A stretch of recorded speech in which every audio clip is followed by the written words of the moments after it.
Ladies and gentlemen, gather round as we delve into the latest chapter of the Trump Chronicles, where political theater meets the surreal. President Donald Trump, the maestro of executive orders, has once again taken to social media to remind us of his unparalleled efficiency, or should we say, his unparalleled ability to wield a pen. In a proud proclamation, he boasted 107 executive orders signed in 67 days, more than any in American history. Now, if only we could sign away the complexities of geopolitical tensions and economic woes as easily as his signature flows on those pages. In this second administration, Trump seems to have adopted a novel approach to governance. Why bother with the pesky details of legislative processes when you can simply rule by decree? With a flurry of executive orders, he has redefined the concept of presidential power, expanding it with the finesse of a sledgehammer. Long-standing policies have been upended, and the federal workforce has been streamlined to levels that may soon rival the size of a small-town bowling league. But before we get too carried away with applause, it turns out the American public isn't exactly lining up to hand out participation trophies. According to the latest AP North Sea poll, only 42% of respondents are applauding Trump's performance, while a less enthusiastic 56% are politely suggesting he try another line of work. In the world of public opinion, it seems, not all heroes wear capes or have Twitter accounts. The story gets juicier when we look at other polls.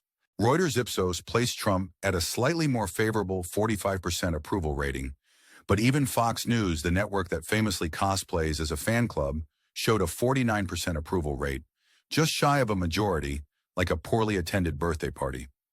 With approval ratings dipping since the start of his second term, one has to wonder if the thrill of a Trump presidency is wearing off faster than a cheap cologne. The economy, dear viewers, is a fickle beast. While inflation woes helped catapult Trump back into office, they now threaten to undermine his political fortunes.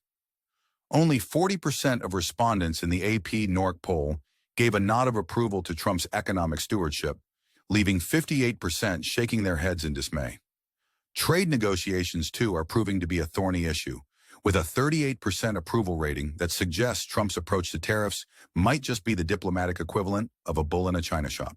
Yet there's a silver lining, or perhaps a gold-plated one, in the form of rising optimism about the country's direction. A modest 38% believe America is on the right track, up from 28% back in the days of the Biden administration. This uptick is fueled largely by a surge in Republican optimism, as if the party's members are collectively squinting at the horizon and seeing a land of milk and honey, or maybe just tax cuts and deregulation. Amidst all this, Trump's favorable rating is in the doldrums at 42% favorable versus 54% unfavorable. But hey, at least he's more popular than Elon Musk, the eccentric billionaire who has been downsizing the federal government with the zeal of a mad scientist, and whose escapades at the Department of Government Efficiency, DOGE, have become the stuff of legend. And now, dear viewers, it's time for a brief pause in our satirical symphony to remind you to subscribe to our channel, because nothing says democracy like staying informed and engaged. If you find yourself chuckling at the absurdity of it all, why not give us a thumbs up, or better yet, leave a comment below to join the conversation. Are we witnessing a new era of governance, or just a rerun of a reality show with higher stakes? We'd love to hear your thoughts. In closing, as Trump's second term unfolds like a surrealist painting, one wonders if we are witnessing a new chapter in American history, or merely a continuation of the political theater that has become all too familiar. Will the president's penchant for executive orders and economic bravado lead us to prosperity, or are we on a roller coaster with no end in sight? Only time and perhaps the next poll will tell.